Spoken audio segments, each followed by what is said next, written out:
eu falo isso, que indignação tem que vir com ação. Indignação tem que vir com ação. A pessoa fica indignada, tal. E o que você está fazendo? Muda isso. Não importa se é no âmbito familiar, se é no âmbito profissional, se é não importa. Mude isso. Faça algo para mudar. Propósito. O que é propósito para você? Propósito é você fazer algo que beneficie alguém. Para mim, propósito é isso. A gestão de fazer com que a equipe ela não se acomode. Porque também isso é muito fácil. Eu tenho amor, o projeto está dentro de mim, eu vou ficar aqui para sempre. Opa, você vai ficar aqui, você vai amar e ajudar para sempre. Só que para você ficar aqui, você tem que evoluir com a instituição. Na pandemia também, Nardon, você não tem ideia, ninguém tem ideia. Primeiro eles fizeram até um abaixo-assinado nos primeiros 15 dias para eu não ir, né, para lá. Eu fui desde os primeiros 15 dias. Mas quem que fez o abaixo-assinado? A todos os amigos do bem que não queria que eu fosse na pandemia, né? Logo no começo, onde estava todo mundo assustado, ninguém saía de casa.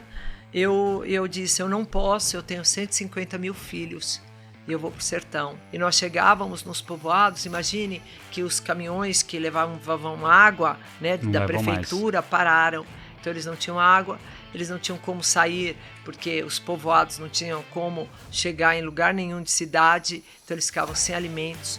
A gente chegava com os caminhões e as crianças gritando, pois Alcione, estão falando que a gente vai morrer de vírus, a gente vai morrer de fome. Fala galera, bem-vindos a mais um Papo de Gestão. E para você que acompanha a gente aqui, você deve se perguntar, por que eu vou dedicar tempo para treinar as pessoas do meu time se elas podem ir embora? Porque se você não treiná-las e elas ficarem na sua empresa, aí sim, você vai ter um problemão. Afinal, uma empresa é formada pelas pessoas que a compõem e o resultado do negócio depende diretamente da performance desses colaboradores. Sabendo do desafio que é treinar e capacitar a gente, nós desenvolvemos o G4 Skills, que é a plataforma de treinamento de times aqui do G4 Educação, que avalia as lacunas de habilidades e a maturidade do seu colaborador e cria uma trilha personalizada de desenvolvimento para cada membro do seu time, com as nossas formações aqui do G4. Para você conhecer o G4 Skills, eu liberei 7 dias de acesso gratuito à nossa plataforma. Basta você escanear o QR Code que está aqui nessa tela ou clicar no link do descritivo desse episódio. Então, aproveita, vai lá com o teu time que você vai aprender muito. E agora, esse episódio aqui do Papo de Gestão está sensacional. Espero que você goste.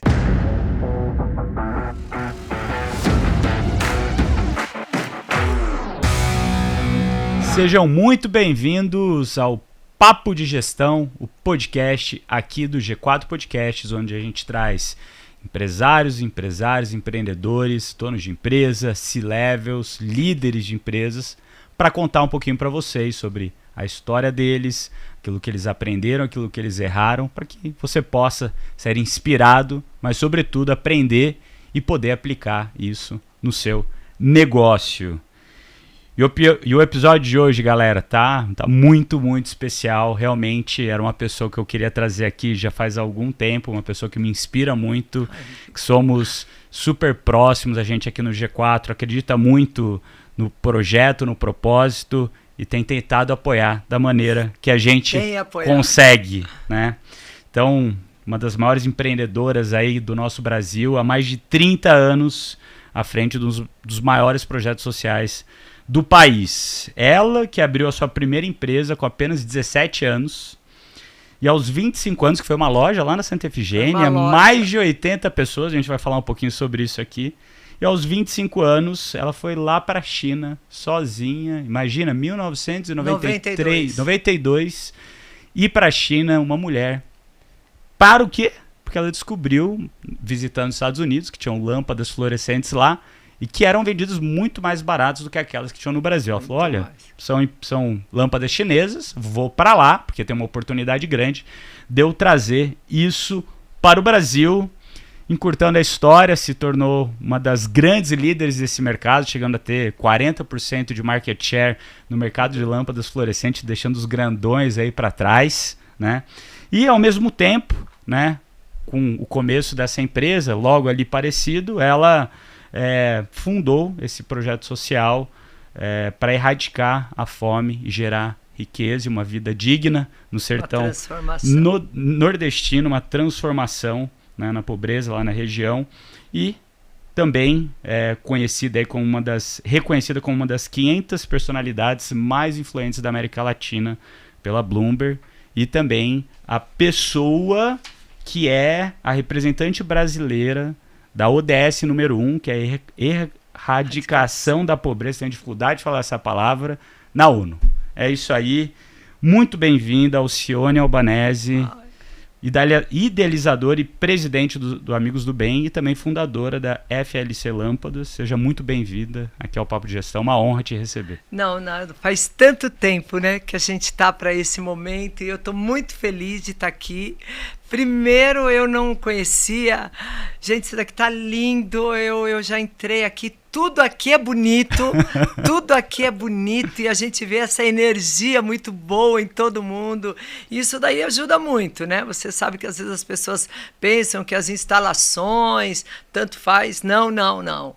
Elas ajudam, elas motivam, elas trazem uma energia e colaboram também para que as empresas alcancem seus objetivos. Boa. Né? Pessoal, e olha só, hein? Fica ligado, pega aí já caneta e papel, que esse episódio tá legal, vai ter muito insight bacana. A Alcione vai compartilhar aqui um pouquinho com a gente de como foi a criação e evolução do Amigos do Bem ao longo desses mais de 30 anos agora. Tivemos lá no jantar de 30 anos, que foi maravilhoso, para se tornar o que é hoje, né? Esse grande movimento. Também vai compartilhar um pouquinho, né, das experiências dela no sertão nordestino. E, claro, vai falar muito sobre gestão, trazer os ensinamentos que ela aprendeu na FLC, que também transportou para o Amigos do Bem, e como, né, ela faz para que esse negócio seja ainda muito mais sustentável, né, o Amigos do Bem, e continue trazendo muita alegria lá para o sertão. Começando aqui já, Alcione, em 2014, depois de 20 anos tocando o Amigos do Bem, em paralelo com a sua empresa, a FLC, você tomou uma decisão que você mesmo fala que foi a decisão mais difícil e mais consciente da sua vida, de vender a empresa, que era um negócio super rentável, super bem sucedido, para se dedicar exclusivamente para Amigos do Bem. O que te fez tomar essa decisão e como que foi esse processo de amadurecimento para chegar até esse momento? Como você disse, né? Foi a decisão realmente mais difícil da minha vida. Porque é muito difícil você se apartar quando uma empresa está crescendo. Primeiro, que eu era apaixonada pela FLC, né? Eu fundei a FLC. E quando você vê, começa do nada e vai crescendo e vai conquistando e se torna líder de mercado com quase 40% de market share. Só para a turma ter uma ideia, nesse momento, em 2014, qual que era mais ou menos o tamanho da FLC e quantos colaboradores vocês tinham? Olha, só de representantes, né, 100% exclusivos, eram mais de 600. Né? Só aqui.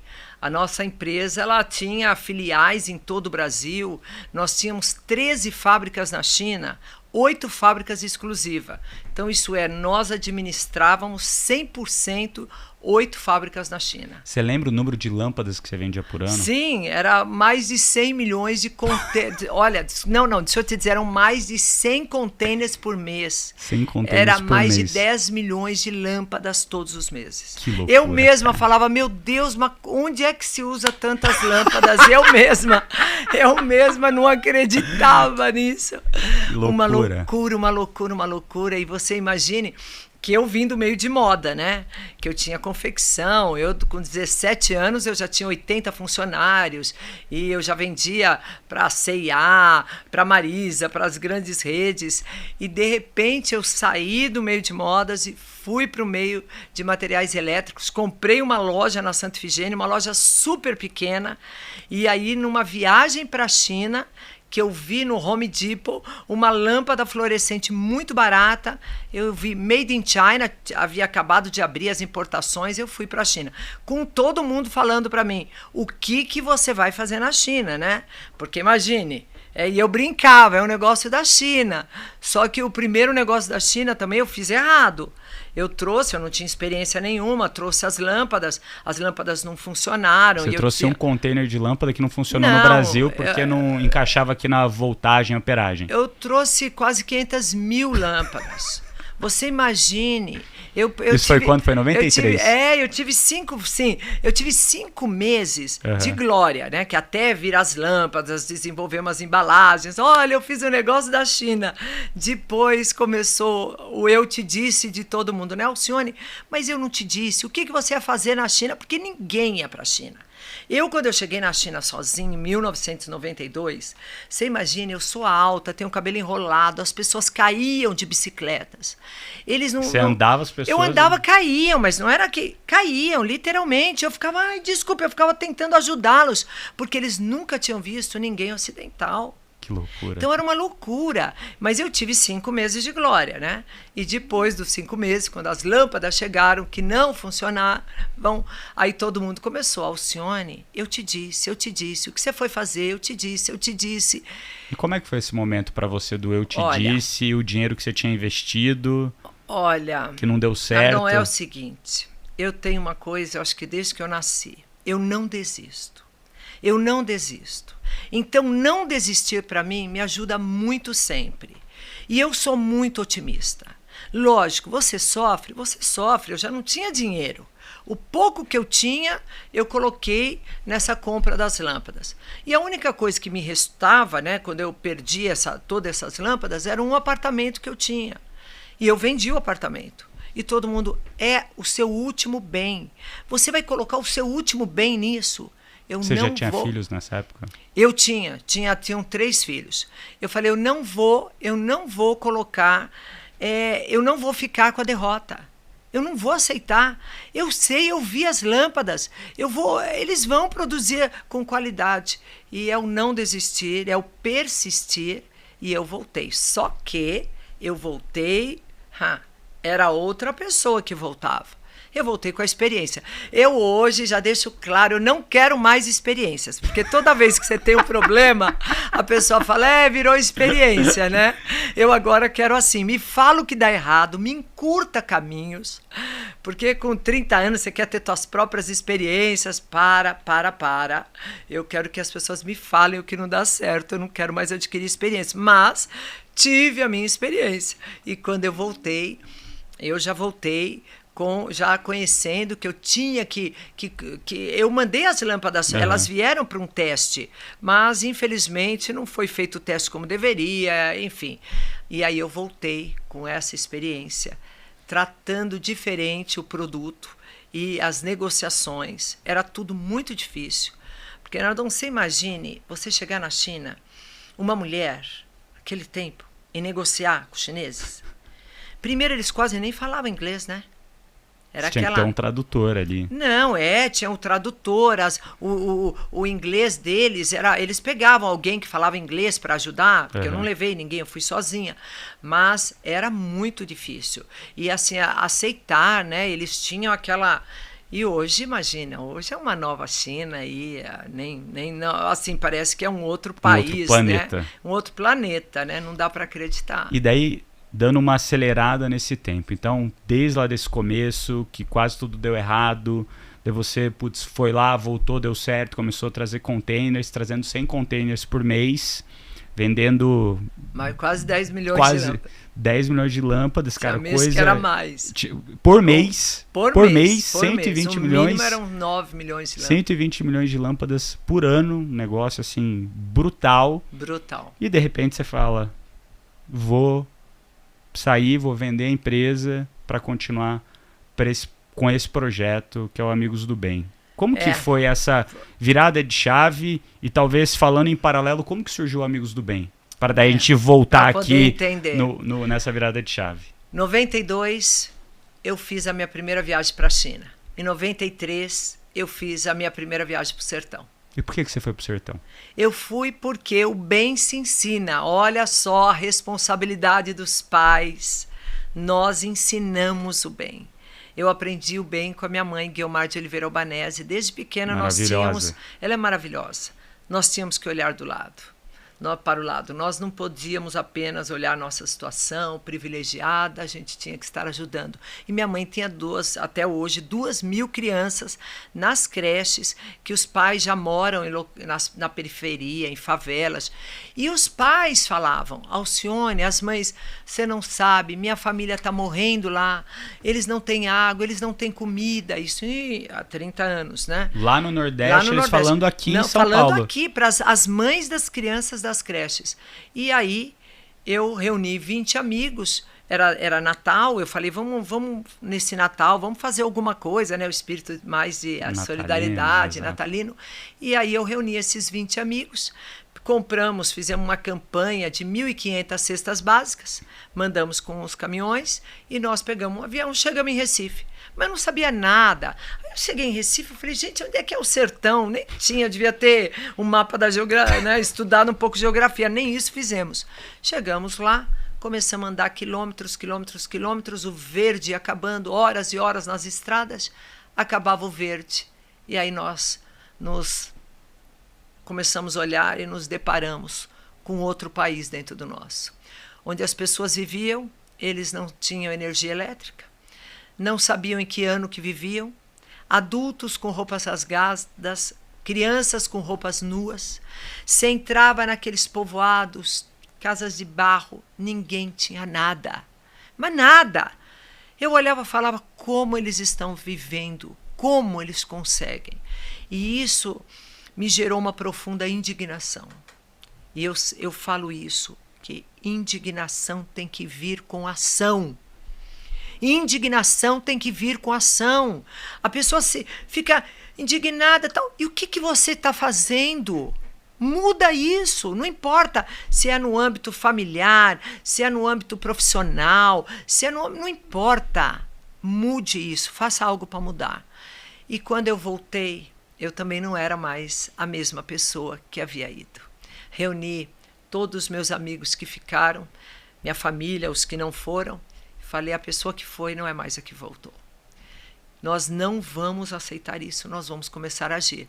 E aí nós começamos, todos os anos, fazer campanhas, nós passávamos o ano todo arrecadando, aí começávamos a levar toneladas e toneladas de alimentos, roupas, brinquedos, cadeiras de roda. E fomos fazendo esse trabalho e cada vez mais me aproximando deles, cada vez mais comprometida com eles. A cada viagem eu voltava mais indignada e a cada viagem eu voltava com mais força de fazer alguma coisa a mais. Isso há 30 anos, tá? Quando se falava de caridade. Caridade, ninguém queria escutar sobre caridade. Você ligava para uma empresa, para qualquer pessoa, quando via que é uma instituição, desligava o telefone, ninguém te escutava. Hoje, graças a Deus, nós estamos falando de filantropia, olha só, hein? Ficou mais bonito. Solidariedade, filantropia e uma consciência de todos, mas há 30 anos não. Então, o projeto foi crescendo muito. O projeto foi crescendo muito e a empresa foi crescendo muito. Cada 3 meses abria uma filial, cada vez mais o LED, eu trouxe a primeira fábrica de LED para o Brasil, a única, primeira de LED, o maior laboratório que tinha no Brasil. Então, eu ia vendo que eu ia ter que fazer uma escolha. E a vida é feita de escolhas. A vida é feita de escolhas. Às vezes você acha que você pode levar várias coisas ao mesmo tempo. Depende o que você quer, do que você está se propondo, né? Mas se você quer realmente uma mudança, como foi o meu sentimento, eu tive que fazer essa escolha. Então, vender a FLC foi uma escolha muito difícil para mim, porque eu também era apaixonada pela FLC, mas uma escolha consciente. Eu me preparei para esta escolha.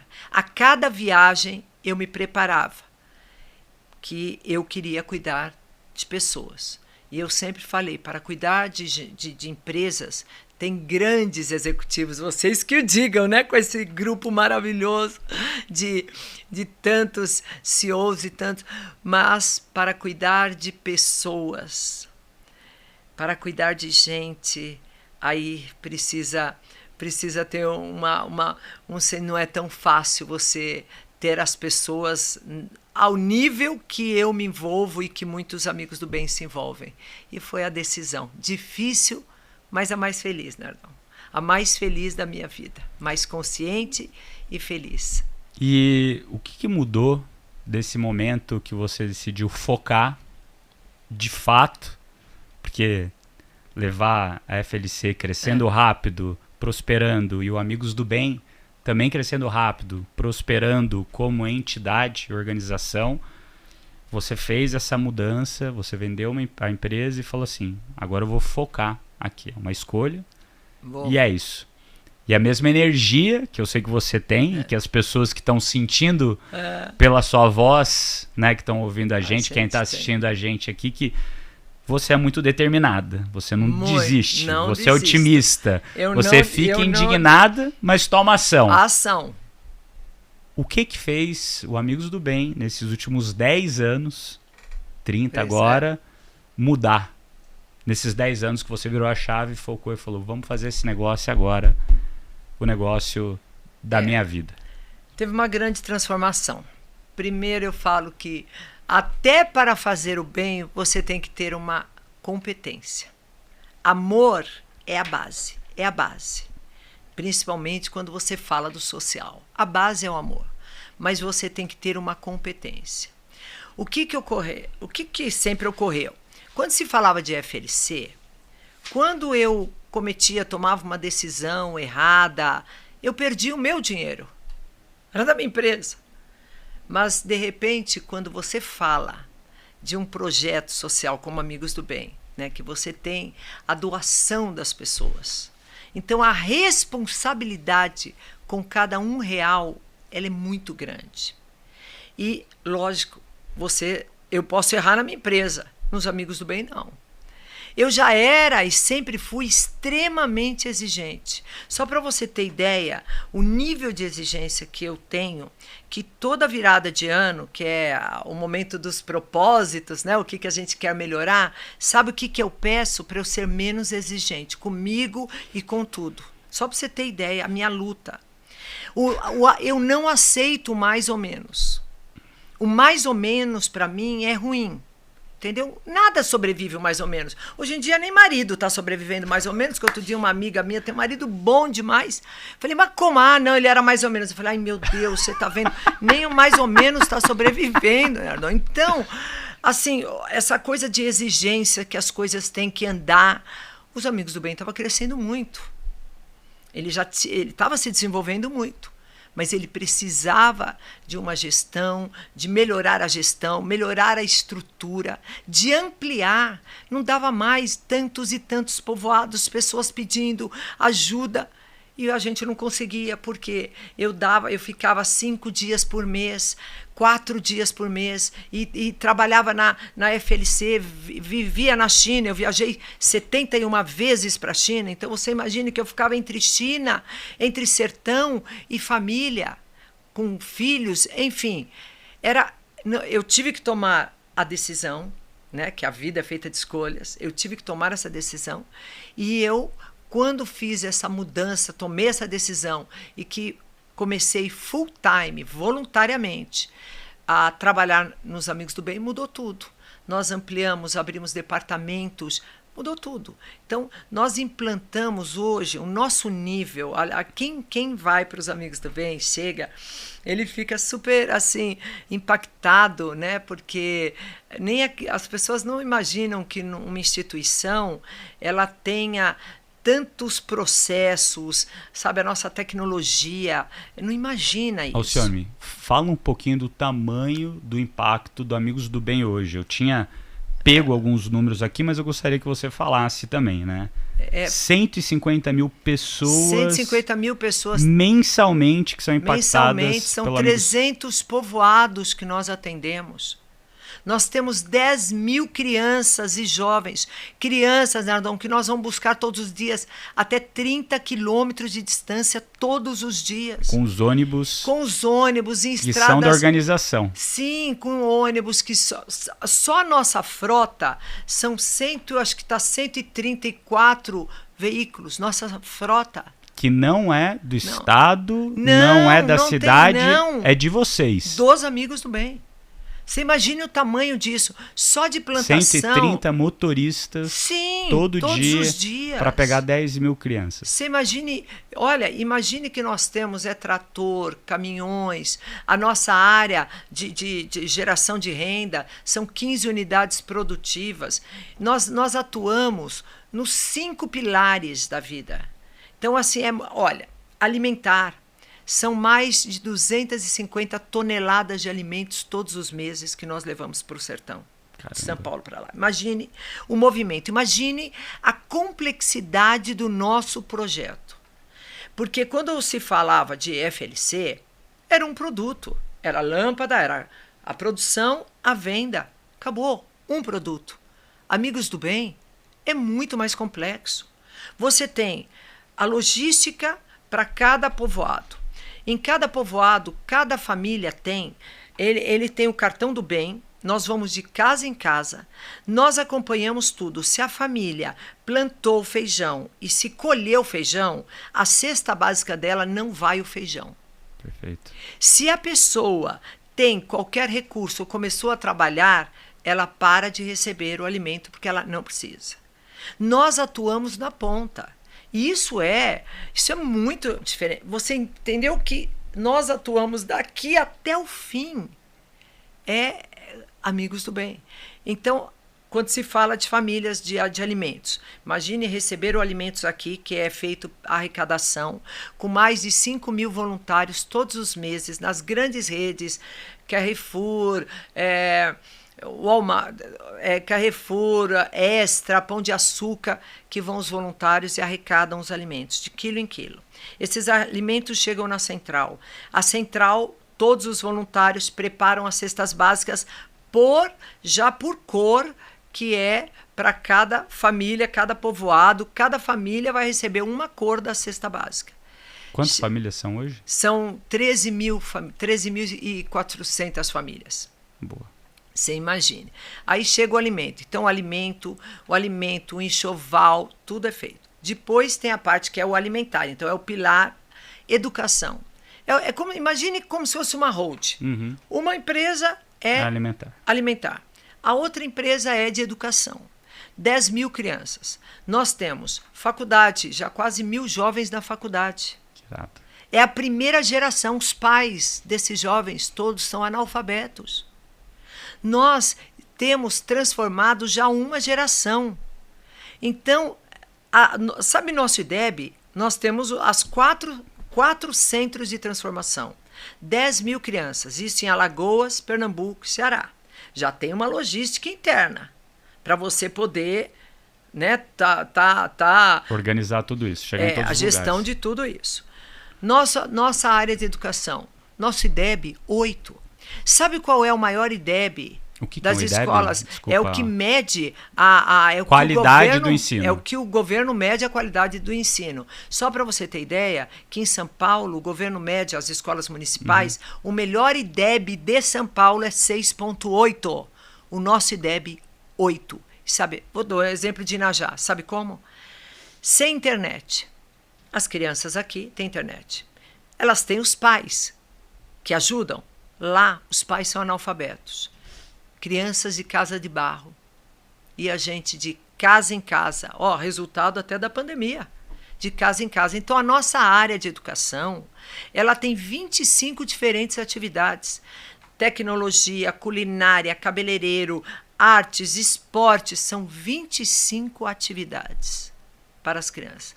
O nosso centro de transformação e a nossa escola... Você imagina, quando eu vou em muitas escolas aqui em São Paulo, mas olha, é muito, não é assim, a estrutura da nossa escola. Isso é muito boa. Muito boa, muito grande. Então, a área de educação é faculdade, é as atividades, 10 mil crianças em todo. Área de educação. Depois nós temos a área de infraestrutura. Nós construímos casas, tiramos as famílias das casas de taipa. Abrimos até estradas, que tem povoados que a gente não consegue entrar, e o prefeito não tem a máquina tal, vamos nós lá. A perfuração de poços artesianos. Nós temos quase 170 e tantos poços artesianos perfurados, levando água. Nós temos caminhões-pipa. Nós temos, agora está chegando mais, nós estamos com 6, dia e noite trabalhando. Porque agora eles acabaram de passar a pior seca dos últimos 40 anos. Então, imagine caminhões-pipa, as pessoas no meio da estrada pedindo água. Nós construímos cisternas, construímos casas, perfuramos poços, caminhões-pipa, nós temos tudo isso controlado. E aí vem a área de geração de renda, o outro pilar. Nós temos e como é que funciona isso? 15 unidades produtivas. E produz o quê? Produzimos pimenta, produzimos doce de leite, produzimos cocada, produzimos artesanato, produzimos castanha, a melhor castanha do Brasil. Essa é mesmo. É mesmo. Mas tem um porquê. Porque ela é feita manualmente. O óleo da castanha, a industrializada, o óleo fica com aquele gostinho. Como é feita, aberta uma a uma. Porque nós temos que gerar trabalho. Então, olha a nossa área de geração de renda. Funcionário, todos os colaboradores. Quantos colaboradores tem hoje nessas 15 unidades produtivas? Em torno de 1.500 colaboradores. 1.500 colaboradores, e que essas 15 unidades que geram renda têm lucro, e esse lucro ele é reinvestido 100% para o projeto. E daí ele é reinvestido em fazer essas unidades produtivas continuarem ganharem tamanho, mas também uma parte desse lucro volta para o projeto. Sim, 100%. Nós criamos um modelo de desenvolvimento social sustentável. Uma fábrica, uma produção gera 100% do lucro, vai para a educação. Então você gera trabalho para a pessoa, gera o recurso para a pessoa e gera o lucro, vai para crianças estudando. Então, uma fábrica trabalhando, a gente mantém 2.000 crianças na escola, estudando no Centro de Transformação. Então, esses são os 4 pilares que você falou: alimentação, educação, infraestrutura... E saúde. Geração de renda e saúde. Saúde. Nós temos atendimento médico, odontológico, farmácias, nós temos tudo que você possa imaginar também da área de saúde. Então, assim... E daí as fontes de receita para vocês manterem esse projeto acontecendo... Só doações. E uma parte da geração. E uma parte da geração. Hoje, quantos por cento é a geração e quantos por cento é a doação? 30% é a geração. E os 70% é a doação. 70% é doações, que a gente pedala na subida todos os meses. Se as pessoas... Eu queria poder só cuidar de gente e não ter que pegar um tempo tão grande nessa captação de recursos. Eu queria poder estar lá transformando mais vidas e não ter que estar, né, pedalando na subida, porque nós temos uma escassez enorme de recursos. Como que faz para ajudar o projeto hoje? No nosso site, você já entra lá, já tem galera, já vamos deixar aqui no link. amigosdobem.org, você já entra, já está doido agora. Nós precisamos muito de colaborações mensais, recorrentes, do doador na pessoa física. Precisamos de empresas, precisamos de parcerias. Não, é até feio falar, porque tudo a gente precisa. A pessoa fala, você precisa disso, você precisa disso. A gente precisa de tudo. Porque imagine que nós temos 5 pilares. Tudo que você possa imaginar, qualquer coisa da vida, está dentro dos 5 pilares que nós atuamos. Então a gente precisa de muita ajuda. Perfeito. Hoje, só para ter ideia, quanto mais ou menos por ano vocês têm de doações? Olha, as doações, porque elas variam muito, né? Elas variam muito, mas nós temos um orçamento de 100 milhões, né? Incluindo a área produtiva, né? Todo o nosso projeto, incluindo a área produtiva. É enorme. Nardon, pensa uma coisa, imagine uma coisa. É uma holding. Imagine a complexidade de cada departamento, sendo que em São Paulo, você contrata, ou nas grandes regiões urbanas, você contrata, você quer um engenheiro, você contrata, você quer um arquiteto lá, nós tivemos que desenvolver e capacitar. A nossa área de educação, 90% dos nossos professores eram as crianças que corriam no mato seco. Que foram educadas e que viraram professores. E hoje são os professores, não tinha. É demais. Nós transformamos... Olha, na nossa fábrica, sabe quem são os nossos gerentes? Hoje formados? As crianças que corriam no mato seco assustadas. Há 30 anos atrás. Então, assim, quando o nosso projeto, ele realmente é um modelo. Primeiro, nós erramos muito, acertamos muito, né? Graças a Deus acertamos muito mais. Adquirimos muitas experiências ao longo do tempo. Nós não sabíamos, porque você chega com tanto amor, mas aí nós fomos vendo que o amor era a base, mas que a gente ia ter que ter competências. E isso eu trouxe como empresária. Então, quando chega a UI, né, que nos audita, a UI fala, Alcione... A Ernst Young. A Ernst Young. Ela fala, Alcione, vocês são um case. Nem empresas têm esse nível de controle, processos e gestão. Mas isso é porque eu sou uma empresária. Então, essa minha visão empresarial, com o meu nível de exigência... E com o seu nível de dedicação. Dedicação e não desistência e persistência é o resultado dos amigos do bem. Sensacional. É uma coisa assim incrível, entendeu? É uma coisa incrível, assim. Não é assim o que a gente faz. Agora a gente está com um centro de empreendedorismo. Agora lançamos o primeiro centro de empreendedorismo no Ceará. Imagine que tudo aquilo era todas casas de taipa. Hoje são casas de alvenaria. E nós estamos levando a nossa lanchonete com pizzaria. Eles trouxe pessoas para capacitar os jovens. E são eles. Eles fizeram educação financeira, tiveram todos os cursos que você possa imaginar para poder, porque eles não sabem lidar com dinheiro, eles nunca tiveram. Todas as pessoas do nosso projeto, a única experiência que tiveram foi a roça. Nunca teve um emprego. Roça. Por isso que o sertão é a falta de oportunidade. Muito bom. E falando sobre isso, né? Eu sou co-host aqui de um outro podcast que eu faço com o Alfredo, que chama Extremos, né? Que você vê o Alfredo vê eu, são meio que dois extremos, somos muito diferentes e muito complementares. Imagino que ao longo da sua vida inteira, principalmente da sua vida indo para o sertão, existem vários extremos positivos e negativos que você vê lá, isso que trouxe toda a indignação, que fez toda essa ação acontecer, o Amigos do Bem, de fato, prosperar como entidade, né, como organização, e que vai continuar ainda, né? Isso daqui é só o comecinho de algo que eu imagino. É só o começo de algo que eu acho que vai perdurar e vai continuar melhorando, impactando, né, o sertão nordestino por muito tempo.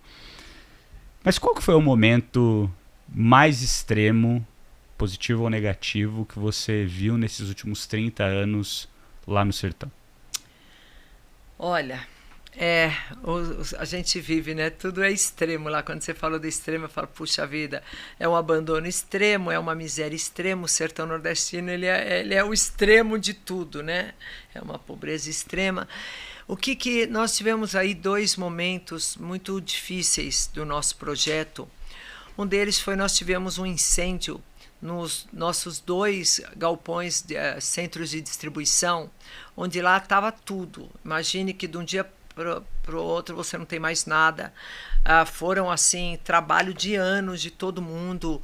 A gente tinha todo o nosso estoque de castanha, nós tínhamos quase 50 e tantas mil cestas básicas, cadernos, toda a parte de materiais escolares, materiais de limpeza, tudo que você possa imaginar, porque não ficava aqui, é tudo lá.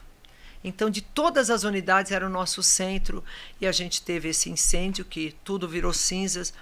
Foi um momento muito difícil, as pessoas perguntavam para mim, né? Mas Alcione, esse é um trabalho de Deus. E eu sempre falei, nós não fazemos troca com Deus, né? A gente sabe que a gente está na terra e cada um tem os seus desafios. Foi um momento muito, muito, muito, muito difícil. Quando foi? Foi em 2016, dia 29 de maio de 2016. Não dá nunca mais para esquecer esse número, né? Eu não sou boa de números, mas esse daí ficou... Realmente, foi muito triste. A gente, assim, de um dia para o outro, você não tem mais um caderno, você já tem toda aquela estrutura tão grande, você não tem mais um material de limpeza, um caderno, um alimento, uma roupa, porque a gente armazenava as roupas que a gente fazia em dezembro, a distribuição. Então foi bastante difícil e a gente teve que trabalhar muito. Teve uma união muito grande dos voluntários e a gente conseguiu vencer esse grande problema. E o outro foi isso nós perdemos tudo, e teve a pandemia que eles perderam tudo. Então, na pandemia também, Nardon, você não tem ideia, ninguém tem ideia. Primeiro eles fizeram até um abaixo-assinado nos primeiros 15 dias para eu não ir, né, para lá. Eu fui desde os primeiros 15 dias. Mas quem que fez o abaixo-assinado? A todos os amigos do bem que não queria que eu fosse na pandemia, né? Logo no começo, onde estava todo mundo assustado, ninguém saía de casa. Eu disse, eu não posso, eu tenho 150 mil filhos e eu vou para o sertão. E aí vieram alguns voluntários que assumiram com a gente e nós chegávamos nos povoados. Imagine que os caminhões que levavam água, né, da prefeitura pararam. Então eles não tinham água, eles não tinham como sair, porque os povoados não tinham como chegar em lugar nenhum de cidade, então eles ficavam sem alimentos. A gente chegava com os caminhões e as crianças gritando, pois Alcione, estão falando que a gente vai morrer de vírus, a gente vai morrer de fome, Alcione, não tem água, não tem nada, as pessoas chorando, quando via a gente ajoelhavam, mas era assim uma multidão. Então foi muito, muito, muito triste ver que a pandemia ela estava acontecendo e todo mundo se guardando, mas que tinha pessoas esquecidas, 100% esquecidas no sertão, sem absolutamente nada. Foi assim, foi ver, não tinha água para nada, água para um litro, nada. E num tempo... E como que vocês conseguiram? Nós colocamos toda a nossa equipe local, os voluntários, os jovens, sabe as crianças que corriam no Mato Seco? Em cada unidade eu reuni todos os jovens, falei, qual de vocês não tem... Não é nem não ter medo, porque eu também tinha medo, desde o começo eu tive muito medo, mas falam que coragem é vencer o medo, então eu também sou corajosa, né? E aí eu chamei os jovens, falei, olha, quem tiver seguro, né? Seguro com o sentimento para assumir essa nossa missão de não deixar eles sem comida e água, nós vamos fazer um grupo de voluntários. E nós ficamos com mais de 1.000 voluntários locais e alguns de São Paulo, indo todos os meses, nós e eles, trabalhando todas as semanas. Eu ficava quase 3 semanas direto lá. Então foi assim, foram momentos, né? A gente tem, lógico, momentos de vida, você vê, quando você fala com uma pessoa lá, a pessoa fala, eu sou o único de 18 irmãos, 17 morreram, você vê a pessoa tem 40 anos, nós estamos falando de algo de hoje. Então todas as vidas deles e as histórias que nós temos, que nós vivenciamos, são histórias muito tristes, sabe? Nardon, são histórias muito tristes, mas a gente sabe que a gente hoje, apesar de todo sofrimento, a gente consegue ver esperança, a gente vê futuro, porque nós estamos tendo ação, né? A indignação se tornando ação, e a gente sabe que a gente vai conseguir, estamos conseguindo mudar muita coisa lá. É que são muitos, então você faz, mas são muitos. Mas a gente é só o começo do nosso trabalho, como você falou, né? Alcione, uma outra coisa que eu acho fantástica, né? Eu tenho 3 filhos, são novinhos ainda, um de 6, um de 3, e a menininha que nasceu agora de 6 meses. E você tem... Parabéns. Obrigado. Você tem 4 filhos, né? 4 filhos. Maravilhosos. Tive a oportunidade já de conhecê-los. Incríveis. Deus foi muito generoso comigo, me dando esses 4 joias. E como que foi para você envolver eles nesse seu projeto? Porque sempre que a gente fala, não de sucessão, porque a sucessão não aconteceu, mas você envolveu eles no projeto, mas muitas vezes a gente sonha o nosso sonho.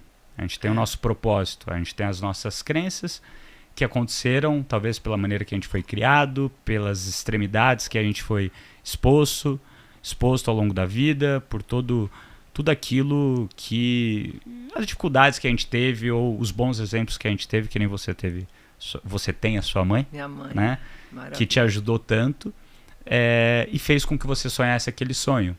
Mas muitas vezes os nossos sonhos não são sonhos das pessoas que sempre estão em volta da gente, ou até mesmo para os nossos filhos, né?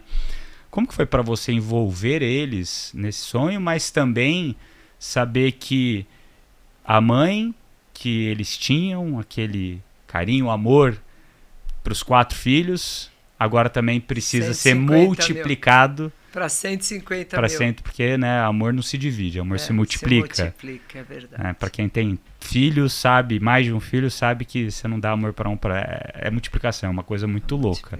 Como é que foi essa passagem, isso com a sua família?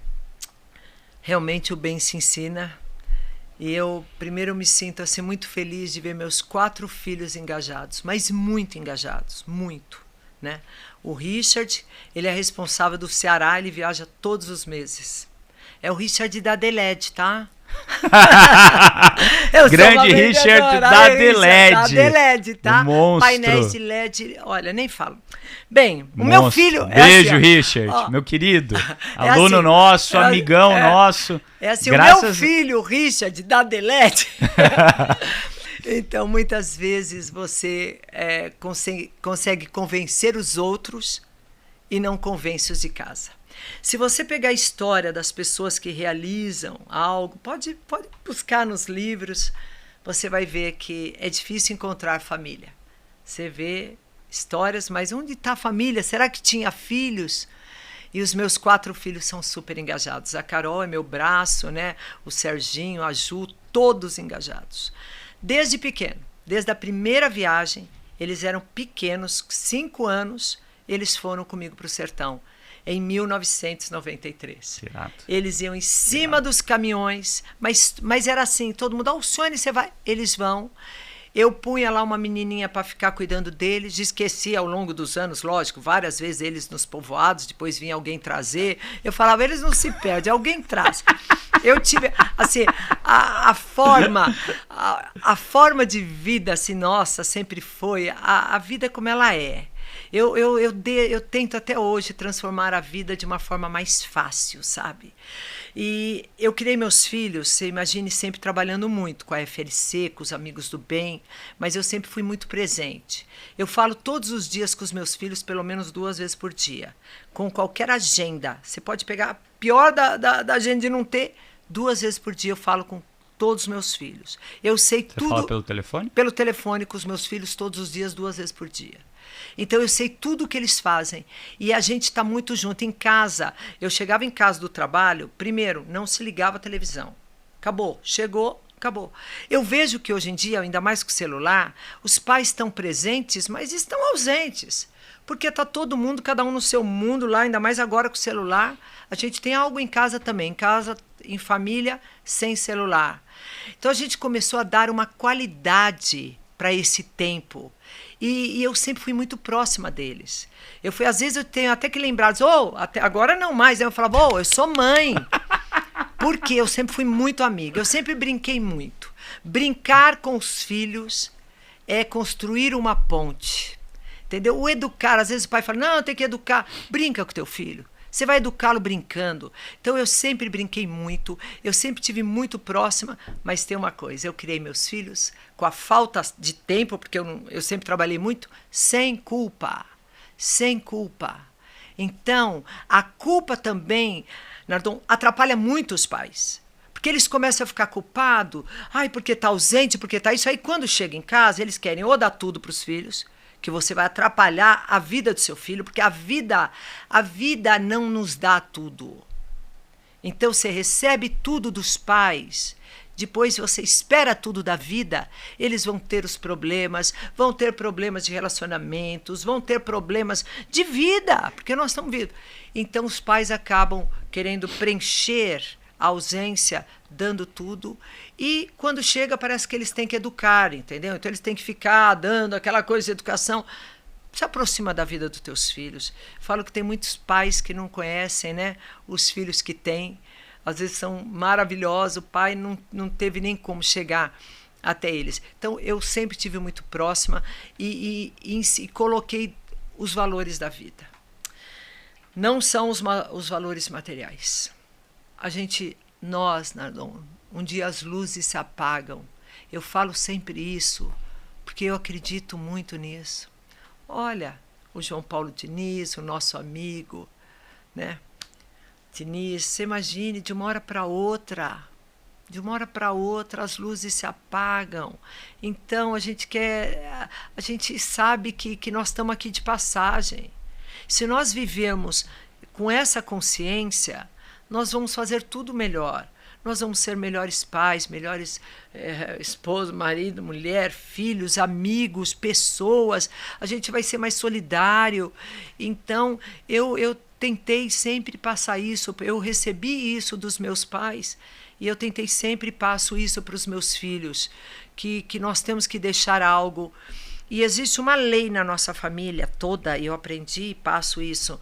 Eu acho que para mim a minha religião é essa. Não fazer para os outros o que você não gostaria que fizesse para você. Se a gente conseguir colocar isso no nosso dia a dia, tudo vai ser melhor, entendeu? É não fazer para os outros. Então, como você gostaria que a pessoa te tratasse? Trate-o. Como você gostaria disso? Faça. Então, isso daí acaba nos dando abrindo nossa visão e consciência de como agir na vida para com as pessoas, né? E também a gente não pode ser só bom para a família. Tem muita gente que é ótimo dentro de casa, para os filhos, aí sai, tem uma arrogância, tem uma... Não, para, a gente tá juntos, nós estamos todo mundo no mesmo barco. Então, também meus filhos, eu falo que eles são simpáticos, né? Que são mesmo. Né? O Richard da Adelaide é simpático. Olha lá a responsabilidade, hein, filhão? Mas não, na verdade, não é. As pessoas falam, seus filhos são tão simpáticos. Não, eu acho que a gente tem um olhar humano aí, a gente gosta de gente, a gente gosta das pessoas. Muito bom. A gente tem um compromisso aí com a vida, né? Propósito. O que é propósito para você? Propósito é você fazer algo que beneficie alguém. Para mim, propósito é isso. É você fazer algo que beneficie alguém. E quando nós beneficiamos alguém, somos nós os maiores beneficiados. Então, nosso propósito, tudo aquilo que a gente fala, eu tenho um propósito de vida, eu tenho um propósito, saiba que você vai se beneficiar com os seus propósitos. Tem uma frase que vocês falam muito lá no Amigos do Bem, eu gostaria que você falasse aqui pra gente, que é, mesmo que eu não possa... Se não posso fazer tudo o que devo ao menos fazer tudo o que posso. Esse é o lema dos Amigos do Bem. Porque muitas vezes a gente deveria fazer muito mais, né? De verdade, nós somos todos muito privilegiados. Olha só como somos privilegiados, onde nascemos, a condição que tivemos de estudar, de tantas coisas, de crescer, né? Ainda mais quando a gente fala do G4 aí, que são empreendedores, são, sabe, executores, tantas coisas. Imagine como fomos privilegiados. Então, se a gente não faz tudo o que a gente deveria fazer, deveríamos, né, por vários motivos, fazer tudo aquilo que a gente pode. E todo mundo pode fazer alguma coisa. Todo mundo, Nardon. A gente pode acordar fazendo bem, assim, ao acordar dentro de casa, né, cuidando das pessoas do lado, que tem gente que vive, não sabe que a esposa está com depressão, que o filho está com depressão, então dentro de casa, dentro da família, onde a gente, não é só a caridade, não é o doar, né, é o cuidar, né, é o que eu acho que eu falo sempre do nosso projeto, que não é o que nós fazemos, é como nós fazemos. A gente faz com muito sentimento. A gente cuida muito das pessoas, mas isso faz parte também do nosso dia a dia, do que a gente acredita. Eu não posso, meus amigos do bem, voluntários, família, a gente não pode chegar no sertão cuidando das pessoas, abraçando as pessoas, amando as pessoas, e aqui em São Paulo a gente ser diferente com as pessoas, né? Tem que ser uma coisa legítima. Eu acho que a gente tem que transformar os nossos sentimentos legítimos e a gente não pode falar sem sentir, sem sermos um exemplo. É isso que eu acredito. Muito bom. E vocês que estão ouvindo a gente aí, entra no link aqui do Amigos do Bem e faça ao menos aquilo que está aí à distância que você pode, né? Às vezes, de fato, né, toda vez que eu converso com você, eu fico impressionado com o tanto de energia, propósito, vontade que você tem de fazer isso. Porque isso é o mais difícil. O mais fácil no fim do dia é a gente que tem um pouco mais de dinheiro, e todo mundo tem um pouco de dinheiro aí sobrando, você simplesmente colocar naquelas causas que de fato mudam o Brasil. Como o Amigos do Bem. É o mais fácil fazer isso. Isso daqui, desde que a gente começou, né? Vocês participaram algumas vezes do G4, que a gente levantou doação. Vocês ajudaram muito. Conseguimos um ônibus, levantaram uma grana. O ônibus está lá esperando a visita de vocês para conhecer o ônibus. Faz 2 anos e meio ou 3 que a gente fez a doação do ônibus, depois a outra. Vocês têm sido esse ano a gente vai, eu tenho certeza disso. Esse ano a gente vai. Eu vou arrastar os meninos para ir. Olha, realmente é um projeto, é transformador para quem conhece, e ainda mais agora com ESG, muitas empresas querendo como começa, e eu acho que quando elas veem que é possível, se nós começamos sem recursos, sem experiência, chegar onde chegamos, é possível. Então isso também eu acho que inspira muitas empresas, e a gente espera isso.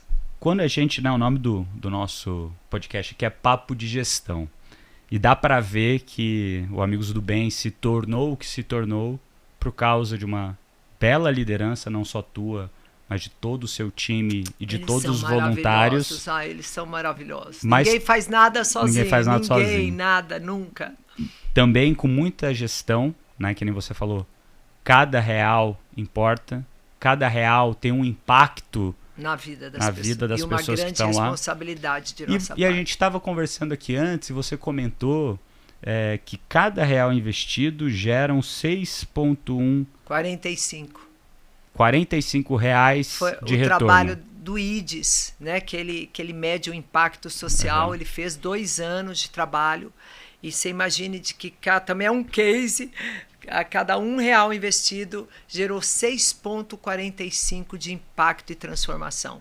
Isso é assim, primeiro porque o tamanho, né, que às vezes você consegue até um impacto, mas em algo que é menor, mas no nosso tamanho, conseguir de cada R$1 saiu até no valor econômico, uma reportagem aí dos 2 bilhões e 100 milhões de impactos. Então é um negócio Parabéns. Que nos orgulha, que significa que a gestão está fazendo efeito, né? E quando a gente fala de gestão hoje, quais que são, eu acho que uma vertical muito clara que você faz e lidera é a criação de cultura.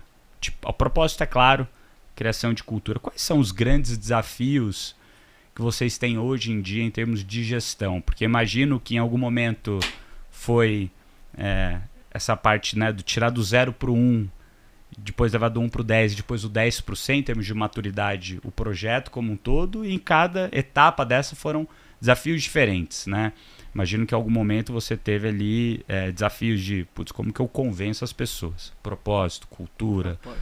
Depois, como que eu trago um time bom, com qualidade, para me ajudar a fazer o projeto? Que hoje o time do Amigos do Bem, que não é voluntário, quantas pessoas são? 10.000 de voluntários, são 10.600 voluntários. E que estão lá trabalhando, que recebem um salário para trabalhar. Que recebem... Que não estão lá nas unidades produtivas. Com toda São Paulo, dá em torno de 110. 110 pessoas. Nós temos muito na equipe de captação de recursos, né, que é o maior número de pessoas hoje. Pessoas, sim. E nós temos geração de renda que são quem vende, mas nenhum é comissionado, porque tem que ser por amor, tem que vender bastante, mas não pela comissão, mas sim pela geração, pela causa. Qual que é o maior desafio hoje de gestão? Qual o maior aprendizado que você teve gerindo Amigos do Bem, que você não teve lá na FLC? Primeiro, eu acho que é não perder os valores. Isso daqui para mim é não industrializar a nossa instituição. Porque é muito fácil. Isso daí acontece também nas empresas. Vinha todo aquele carinho do dono, tal, vai crescendo, virou uma máquina. E aí vai perdendo os valores. Aí o fundador, aquele que começou com todo aquele amor, olha e fala antes, né? Eu falava, no meu tempo, eu falava oi pro porteiro, eu conhecia a tal, vai tudo crescendo.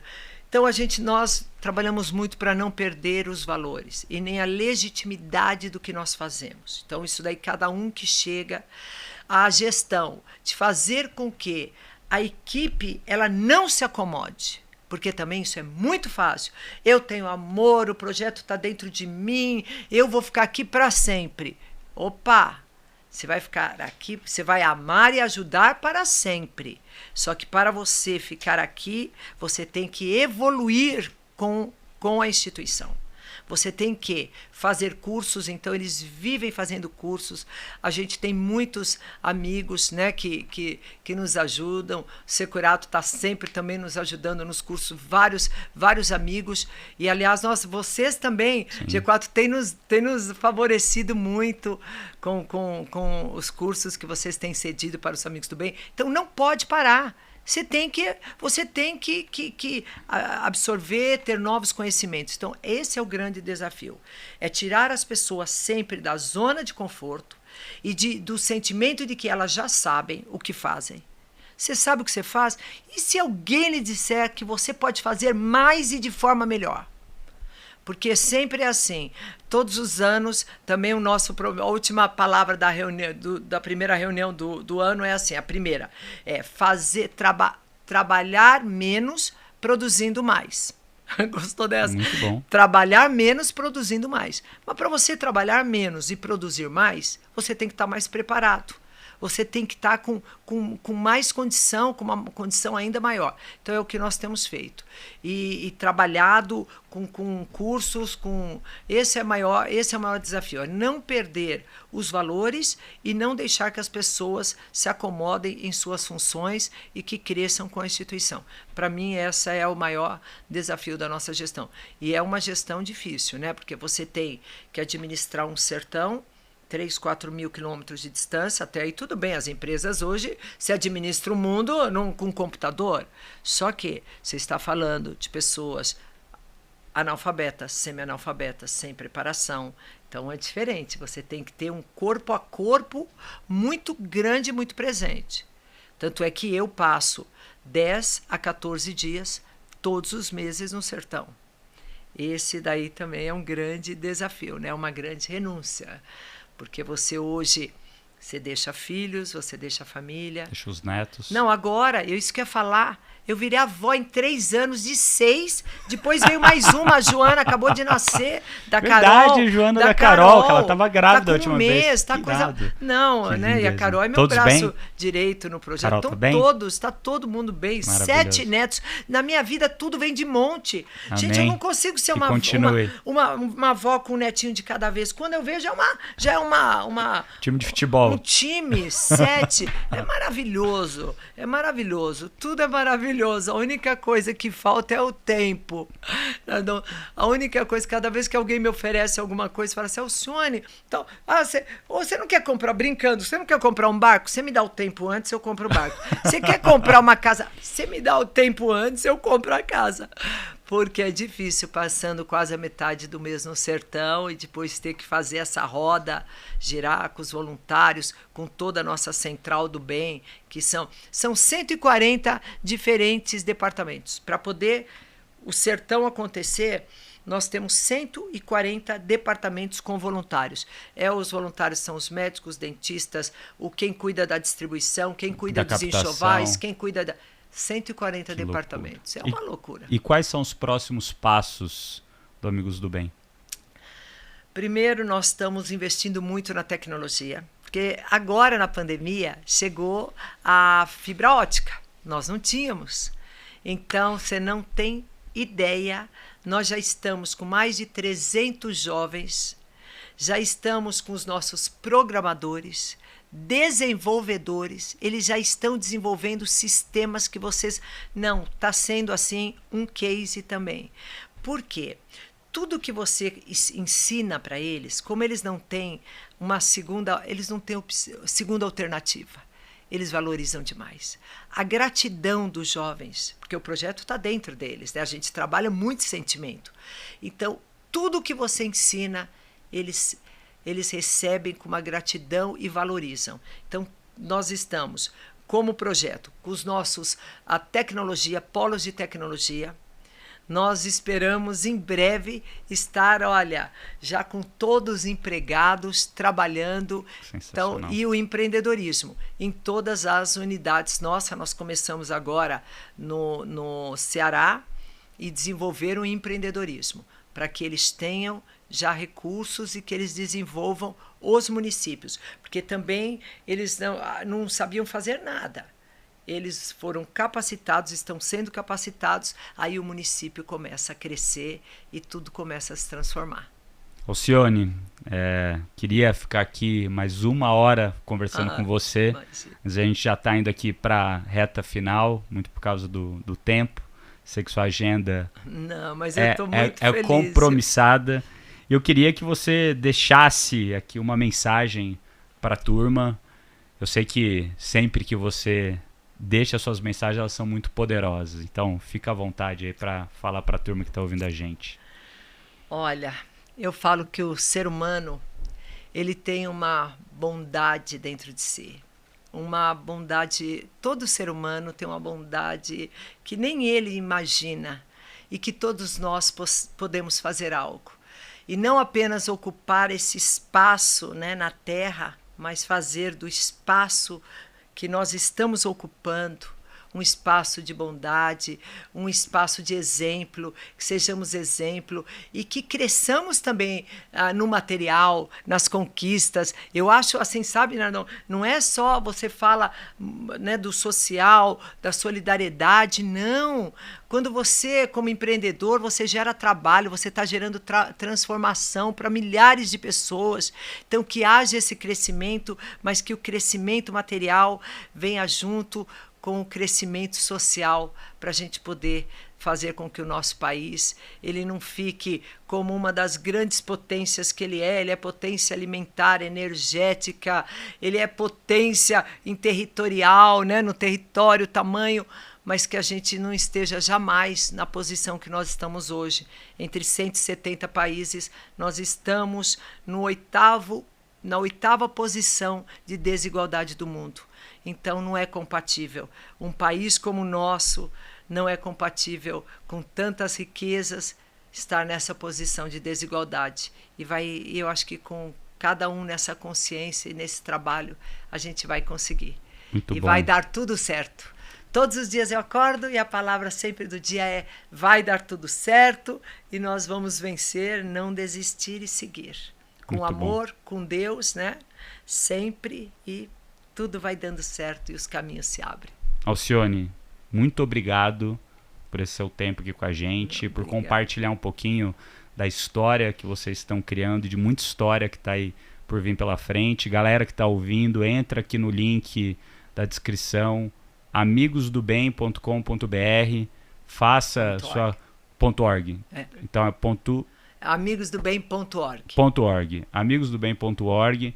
Vai lá, faça a sua contribuição para que a vida da Alcione e a vida de mais de 150 mil pessoas lá nos Sertões fique um pouquinho mais fácil, que não sejam 150 mil, sejam 250 mil, 500 mil e milhões de pessoas que naquela região do Brasil de fato vão ser impactadas nas próximas, né, agora e no futuro breve e no futuro de longo prazo. Tenho certeza que Deus te colocou na Terra por esse propósito maravilhoso, e conte com a gente aqui do G4 como a gente puder te ajudar. Obrigada, Nardon, por esse momento, por tudo que você já tem feito, e você sabe o quanto eu te admiro, né? E vice-versa. Você sabe que está aqui, no coração, aliás, todos vocês, viu? Obrigada. Obrigada mesmo. Valeu, galera. Olha, não esquece de seguir a gente lá no Instagram, @G4podcasts, @Bruno.Nardon, @Amigos do Bem. Amigos do Bem. Lá no Instagram também. Segue a gente no Instagram. Isso aí, que lá tem bastante conteúdo bacana também. Ativa o sininho aí para ter acesso a todos os nossos novos episódios, avalie a gente com 5 estrelas, para a gente continuar aí no topo do ranking de podcasts de negócios. Estou emocionado aqui com esse papo. E compartilhe com seus amigos e, de novo, ajude aqui a gente no Amigos do Bem. Pessoal, um beijo e até a próxima. Obrigada. Valeu, galera. Obrigado. Obrigada, querido.